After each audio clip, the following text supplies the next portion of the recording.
Bonjour à tous. On se retrouve aujourd'hui pour une petite sortie de gravel de 50 km environ et direction le plateau mornantais où on a plein de petits chemins de gravier blanc propices au gravel. À côté de Mornan, on a aussi un petit village qui s'appelle Montagny où se trouvent les Landes de Montagny. C'est une réserve protégée, une réserve naturelle protégée où pareil nous trouvons pas mal de petits chemins blancs sur lesquels je vais assez régulièrement. Voilà, donc nous sommes partis ce samedi matin sur le coup des 8h30, il fait 3 degrés. On a fait 3-4 km de route avant de pouvoir trouver les premiers chemins de gravier. Et les premières montées aussi, qui nous a permis de nous réchauffer. Donc là on est sur des chemins qui ont été damés par les agriculteurs, je pense. Avant c'était des chemins avec des cailloux. Et là c'est devenu des chemins tout damés et vraiment idéal pour le gravel. Donc comme vous pouvez voir à l'écran, on a vraiment de belles couleurs automnales, c'est vraiment magnifique. Ces couleurs d'automne qui sont en train de s'installer, c'est vraiment très très joli. Donc là vous voyez dans l'ombre avec un vélo Saint-Troplat. Donc c'est le fameux vélo que j'ai monté il n'y a pas très longtemps. Je voulais retrouver les sensations du VTT, donc avec un vélo en Saint-Troplat. Donc j'ai acheté un cadre nu, un Ridley X-Ride, c'est donc un vélo de cyclocross en fait, sur lequel j'ai monté des roues Racing Fulcrum, Racing 7 Fulcrum, avec des pneus de gravel dessus, qui sont des Schwalbe Geon devant et en 40 de large, et la même chose derrière en 35. Et donc ça c'est pour les chemins. Et pour la route, j'ai des roues Mavic Xerium Elite avec des pneus de 28. Donc c'est un vélo très polyvalent, il peut quasiment tout faire. Je fais du vélo taf avec, je fais du gravel comme aujourd'hui. Et je fais même de la route où j'arrive à suivre facilement Laurent qui est avec son vélo carbone. Donc en transmission, je suis parti sur une transmission 105 que j'avais en stock, parce que j'avais pas mal de pièces détachées, donc j'ai pris les pièces détachées que j'avais pour le monter. Donc j'ai un pédalier en 52-36. Le plateau de 36 me sert surtout dans les chemins, ça me fait comme si j'avais un monoplateau. Et le 52 me sert sur la route et sur les parties très très roulantes en gravier. Donc derrière j'ai mis une cassette de 11-34 qui est un tout petit peu juste quand ça monte vraiment très très fort. Il faudrait que je mette une 11-36.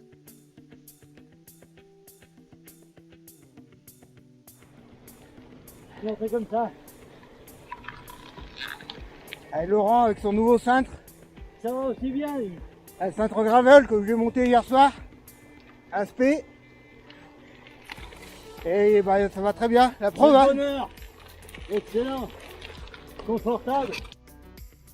Voilà, donc là on est en train de monter, c'est au-dessus du Haut-Marjon pour ceux qui connaissent. C'est un chemin qui se trouve pas loin du bois du Bouchat, nous allons bientôt prendre.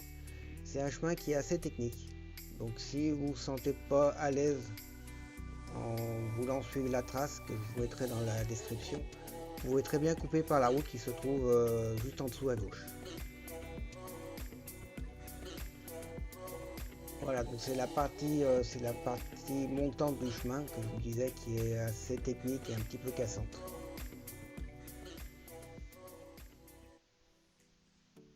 Vous voyez, ça se coupe pas mal. Hein.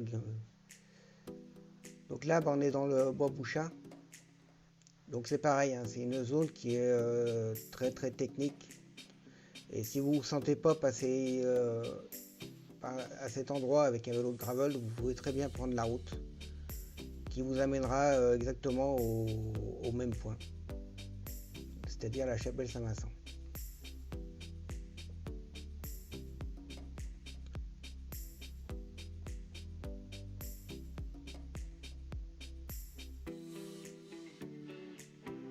Donc comme vous pouvez le voir, ça descend quand même assez fort.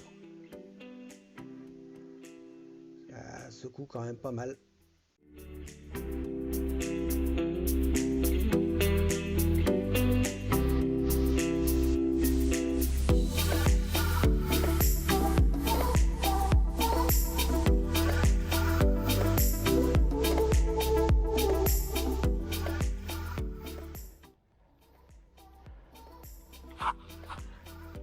Ah, quel bonheur, dis. Vas-y. Excellent au niveau de quand tu montes dans les chemins avec pas mal de caillasses. Quand tu as un cintre comme ça, gravel, c'est beaucoup plus confortable. Alors qui dit beaucoup plus confortable, tu es un petit peu plus droit, les mains sur le bas du guidon, tu as beaucoup plus de force, beaucoup plus de puissance. Et en plus si tu te mets un petit peu en avant, c'est encore mieux. Tu es vraiment debout, alors pas comme ton cintre plat ou un VTT, mais franchement déjà, t'as beaucoup plus de puissance et beaucoup plus de force dans les jambes. Donc tu vois, le confort amène de la puissance, surtout dans les côtes, comme ça. Donc on est plus en droit même d'ailleurs sur le chemin à prendre. Donc c'est vraiment excellent. Putain, là vraiment que du bonheur. Excellent. Merci coach. Donc voilà, Laurent nous donnait ses premières impressions sur le cintre gravel spécialisé que je lui ai monté la veille avant de partir. Donc ça fait longtemps que je lui disais ton cintre que tu as actuellement n'est pas adapté. Il faudrait que tu passes sur un cintre plus gravel. Donc je suis arrivé à lui faire acheter ce cintre et finalement il a vraiment pas de regret, comme vous avez pu l'entendre, il est vraiment très content.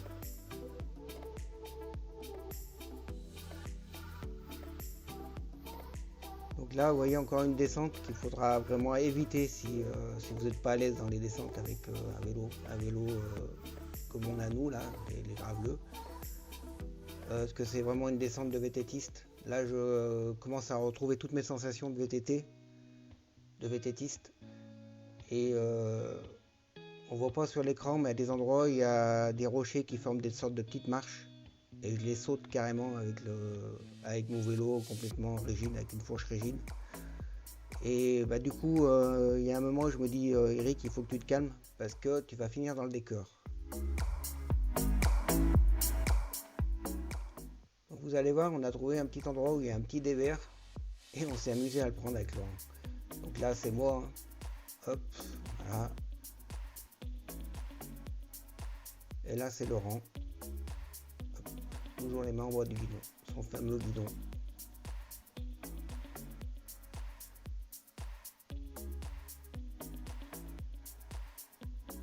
Donc on reprend la descente dans ce fameux bois. Descente toujours aussi cassante et toujours aussi technique. Avant de reprendre une petite montée là.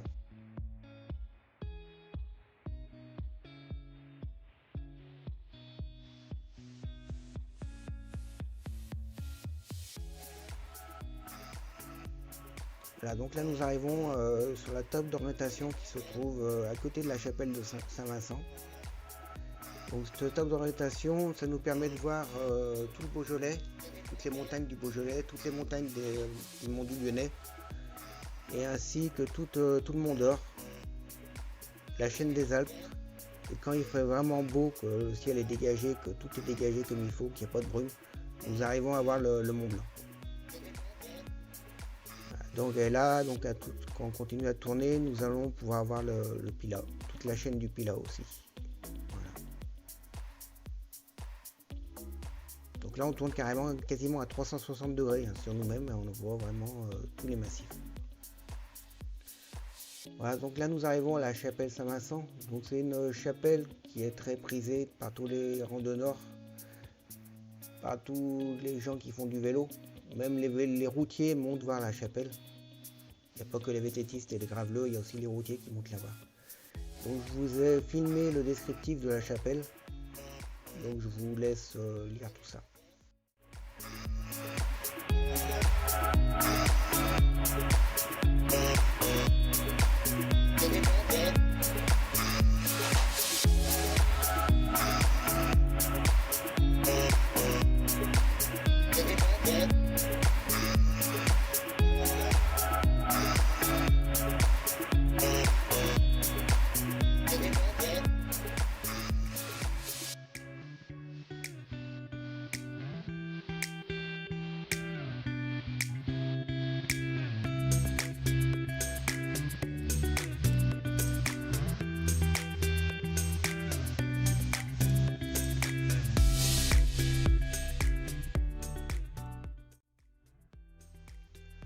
Donc là, on redescend de la chapelle, il y a un tout petit chemin qui est à travers des rochers.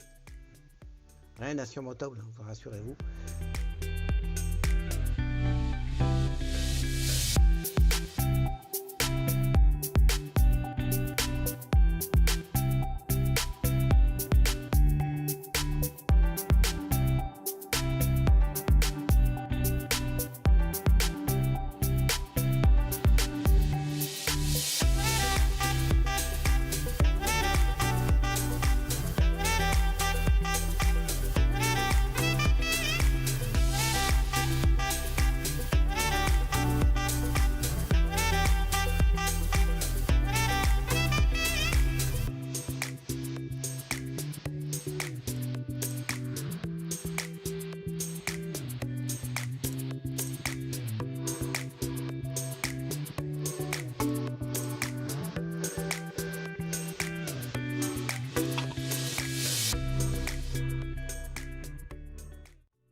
Donc au fond, vous voyez, c'est tout le Pilat, c'est la chaîne du Pilat en fait. On voit pas très bien aujourd'hui, c'est un peu brumeux sur le fond.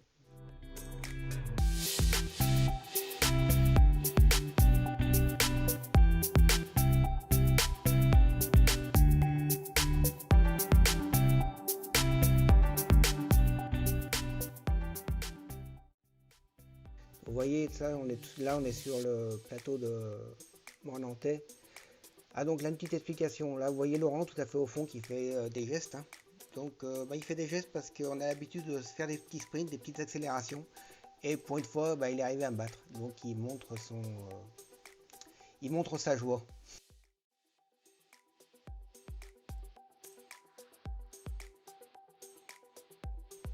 Et là, il est en train de me dire qu'il est tellement bien sur son cintre que finalement, il va peut-être aller essayer de battre son record de la montée du Galibier et de l'Alpe d'Huez.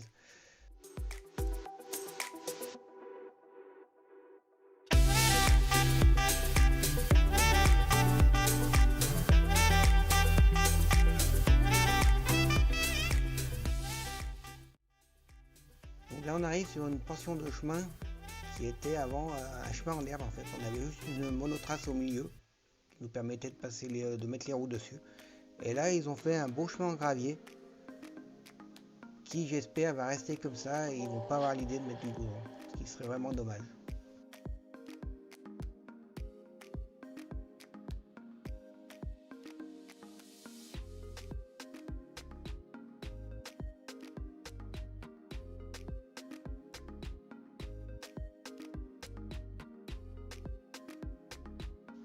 Donc là, on va bientôt prendre une descente où ça a été un petit peu épique, vous allez voir.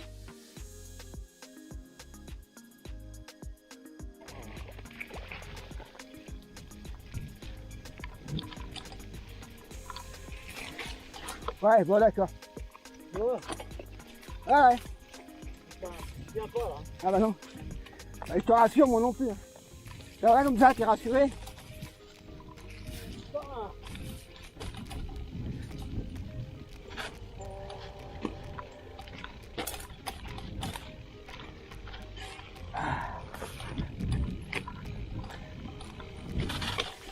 T'as une branche, bon t'as, et parti. Ah,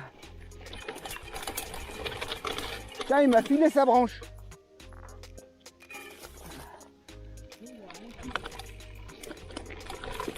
Voilà, donc ça c'est mon alarme d'accident s'il tombe.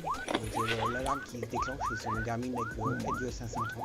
Oh, Et il faut vite l'arrêter, parce qu'en fait, si on l'arrête pas tout de suite, ça appelle la personne que vous avez mis en contact.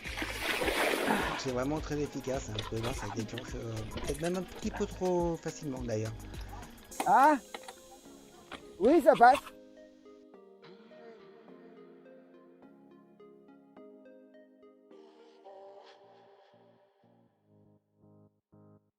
Donc là, on a pris une montée tout de suite après ce petit passage du ruisseau là que vous avez vu.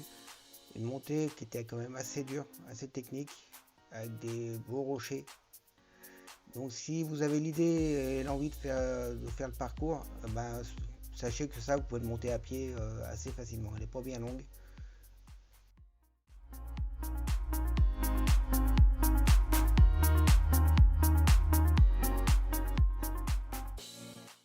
va bientôt être sur le site du lac de la Madone. Donc c'est un lac qui se trouve à côté de Mornan toujours, où vous voyez ils ont fait des parkings, et sur les parkings ils ont mis des toits où on a des panneaux solaires pour faire de l'énergie verte tout simplement. Donc, je vous avoue que c'est pas très joli, mais ça permet quand même de faire de l'énergie verte et renouvelable. Donc là voilà le fameux lac de la Madone, où pareil ils ont fait une île de panneaux solaires, où dessus il y a 630 panneaux, et cette énergie qui va sortir de ces panneaux va servir à alimenter les pompes pour les agriculteurs pour arroser les champs. Donc il y a 1000 exploitants qui bénéficient de ce système.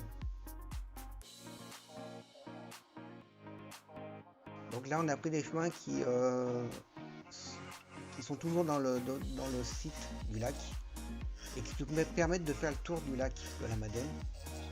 Donc de très jolis chemins qui sont très fréquentés l'été, et puis le week-end, il y a beaucoup de gens le week-end aussi qui viennent là.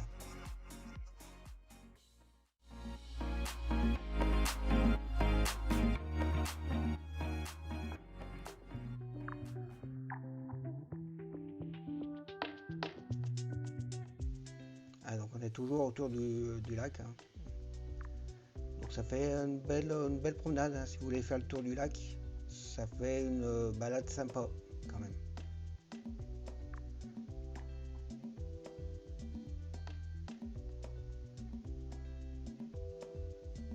Donc là j'ai filmé cette maison, je sais pas ce que c'était, si c'est une ancienne bergerie, je sais pas du tout ce que c'était. Donc là on est toujours sur le site de la Madone, on commence à remonter sur le parking, vous avez vu les panneaux solaires. Et là on retrouve nos fameux chemins de gravier, toujours sur le plateau mornantais.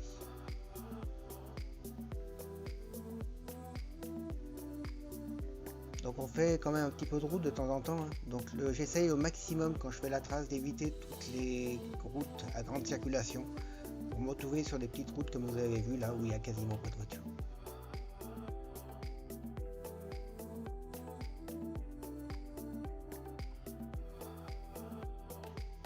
Donc là vous allez voir, on va vivre un grand moment avec Laurent. Laurent, on s'est arrêté à un croisement et il me dit, elle va où la route à droite? Je lui dis, elle remonte sur le chemin qui va te ramener chez toi, donc tu seras vraiment à côté. Et il me dit, comment ça passe? Il dit, ça passe mal, s'il va falloir monter à pied. Il y a des marches, c'est pas praticable en vélo, on pourra pas monter. Alors il me dit, tu crois qu'on pourra pas? Je dis, oui, ça va être compliqué. Il me dit, bon allez, on va essayer. Il me dit, bon allez, on est parti. Donc là pour l'instant, tout va bien, ça descend. Pour l'instant, c'est praticable, c'est tranquille. On va rejoindre le bord du Garon. Une petite rivière, le Garon, qui passe par Brigné aussi. Donc, et vous allez voir, là, on va vivre quelque chose d'assez épique.